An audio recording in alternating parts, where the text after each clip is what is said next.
Red sunshine. 'Twas yesterday a pillar of leaning smoke surprised us, speeding from the north. Men hurried with water and wet cloth for beating flames, and at the furrows kindled wavering lines of backfire that must eat against the wind to meet the blaze racing through the delicate grass of flashlight tinder. But where bluestem grew, the flame rose yards, and the counterfire leapt, whirling, and their red wings embracing lifted them into the roaring smoke. Dispatch, mayday, mayday, mayday! Mayday, mayday, mayday! This is Battalion 6, I need a full response! It's hard. It's hard to lose everything. Some kind of buildup happened. There's bricks everywhere, and now someone's hurt. They saw the markings and didn't think they were close to it, but inadvertently struck this line. And it's just crazy. How did that happen? It's a tragedy. Give us a call, we'll come out, we'll check it out. We have all the tools to manage this type of stuff. You call us out, let us determine what's a hazard and what isn't. We hit a gas line. From there, the town got shut down temporarily. Things went south.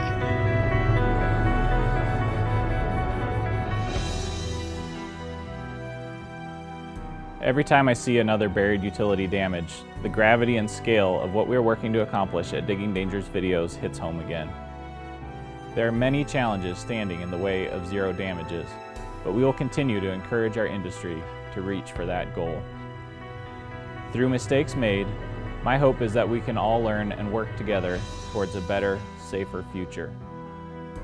This year was especially impactful to me as my home state, the Prairie state, was hit hard.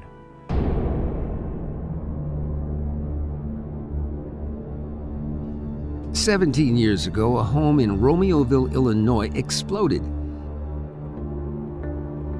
This year, one of the same homes that was damaged in 1999 blew up again. A cable company damaged a gas line leading to the blast. Gas company workers were on site repairing the leak when the explosion occurred. Sources claim the gas line was not on blueprints provided by the gas company. 2 workers were injured. No one was home at the time of the blast, but a woman's dog was killed and more than 20 people were unable to return home due to the damage to the neighborhood. A crew was installing a new water main about a block from the Carlinville City Hall when they damaged a buried gas line. Gas personnel were called to the scene but were unable to prevent a neighborhood home from exploding. 2 residents of the home were injured in the blast.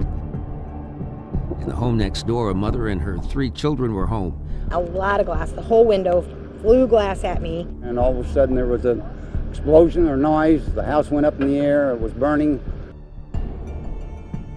One man stated that several other gas lines had been broken days earlier and had been replaced.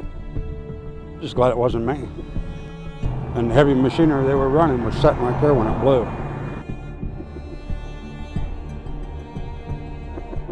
I remember years ago, folks in Minnesota talking about, hey, putting in a ground rod, isn't that excavation? Do you need to call in a ticket to put in a ground rod?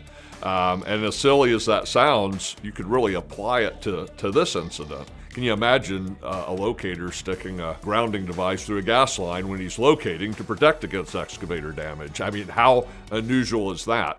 Everything was falling in pieces. The windows were blown away. Like the glass was flying over my head. There was all this smoke at the building.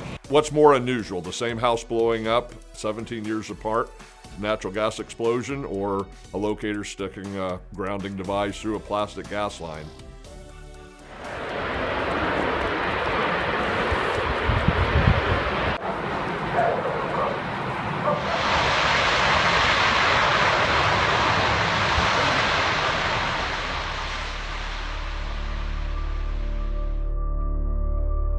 A road machine operator was badly burned and died weeks later after striking a buried 10-inch steel natural gas transmission line. The grading machine and over a dozen other construction vehicles on site were destroyed. The pipeline was marked with permanent pole markers and yellow paint and flags. The operator must have assumed the transmission line was buried deep enough that his grader would never hit it, but he was also operating in an area where the ground had been lowered in preparation for a new road. When the grader struck the line, it was digging at approximately 15 to 18 inches deep. The gas line was only 10 inches deep.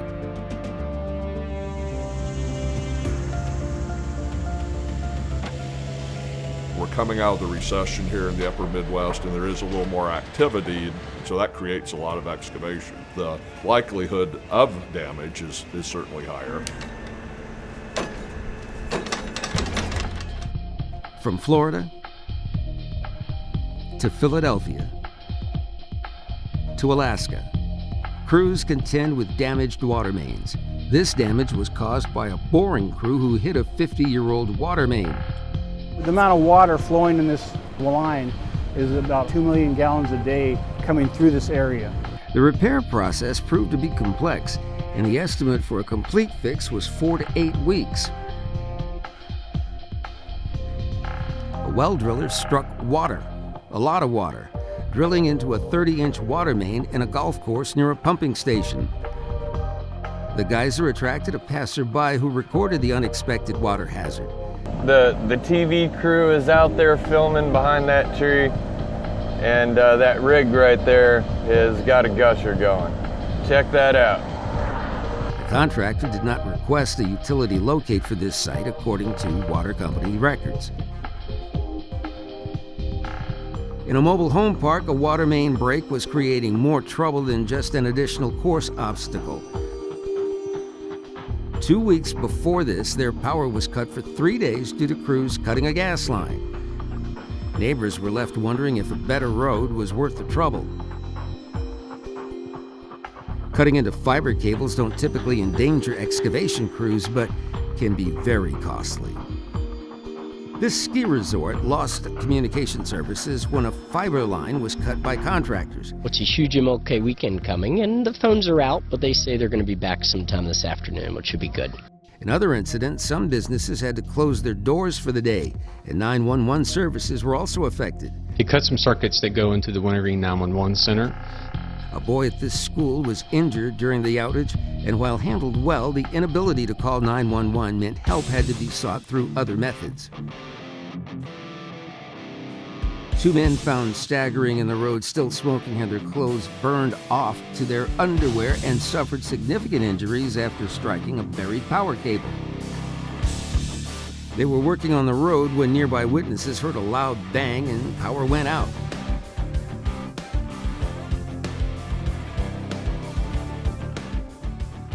Firefighters responding to a house fire discovered that someone operating an excavator had hit a buried power line, sparking a fire inside the walls of the nearby home.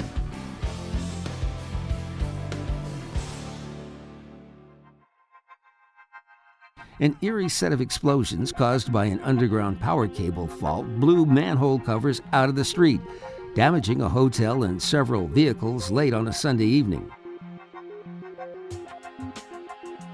While there was a disagreement as to the cause, sources say a likely culprit is an internet service provider who bored in cables a year prior to the explosion, damaging but not completely severing a power cable.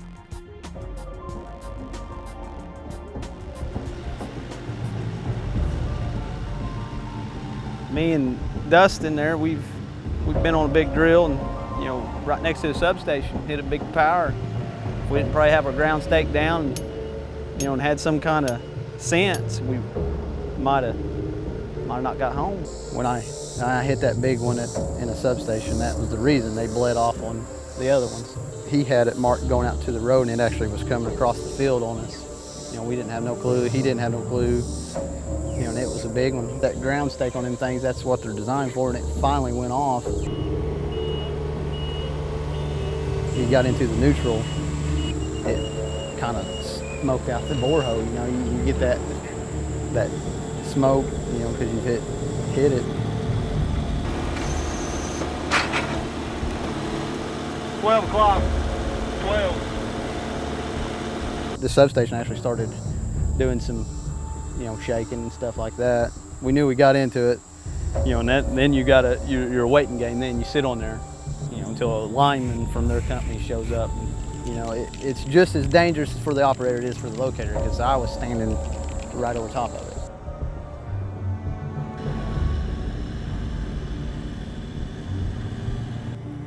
Come on, put it on 6 just to make sure we clear the gas.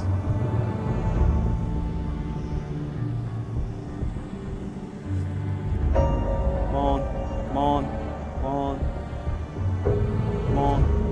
All right, put it on 12. It's the things that you're not paying attention to, you're gonna hit. So.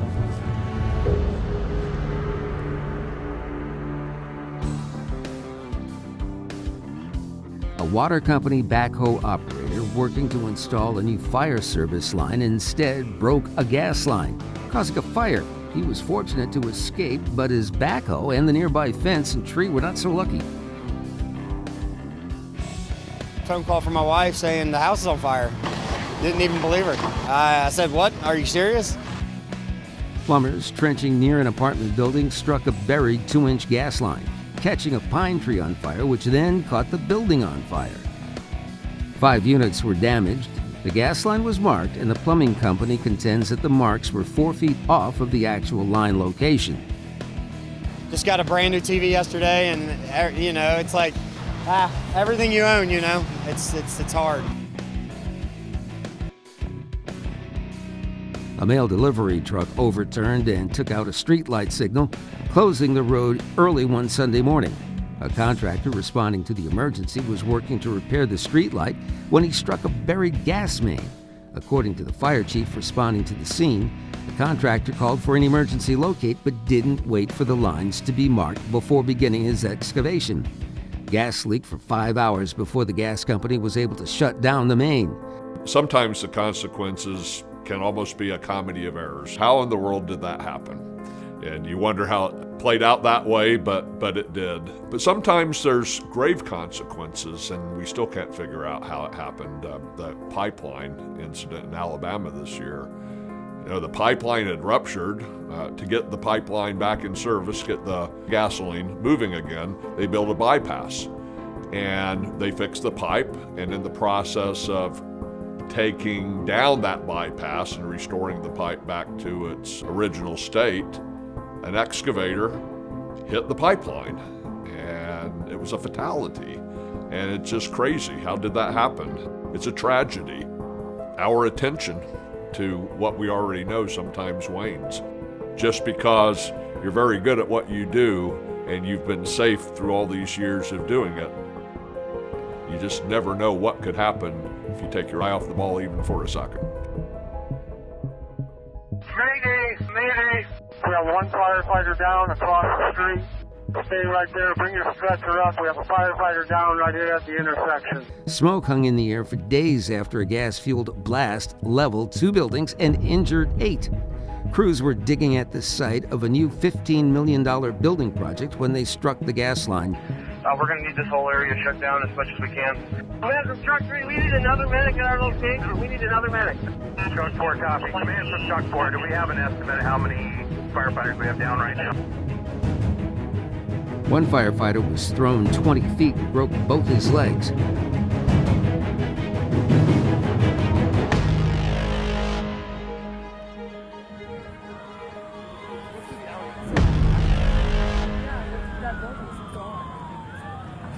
There was a gas leak that they had been looking for earlier today, which I had even drove through and smelt, and now some kind of buildup happened.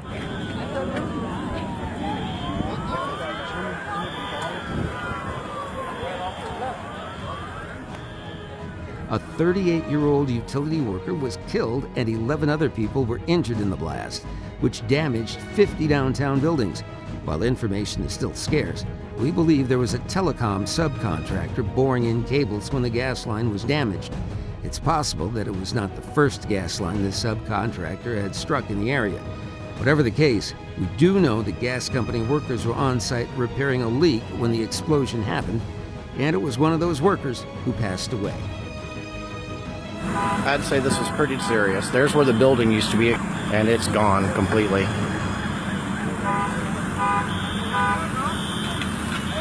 There's debris all over the place. Right here, a spewing gas line, so I'll just stay right here.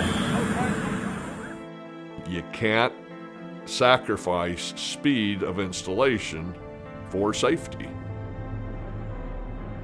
In a situation like Canton, although I don't know any of the details, I wonder what the contractor who hit that gas pipe now feels like, seeing what happened. It was your piece of excavation equipment that caused the death of a utility worker. That's got to be pretty tough and something that you'll always live with.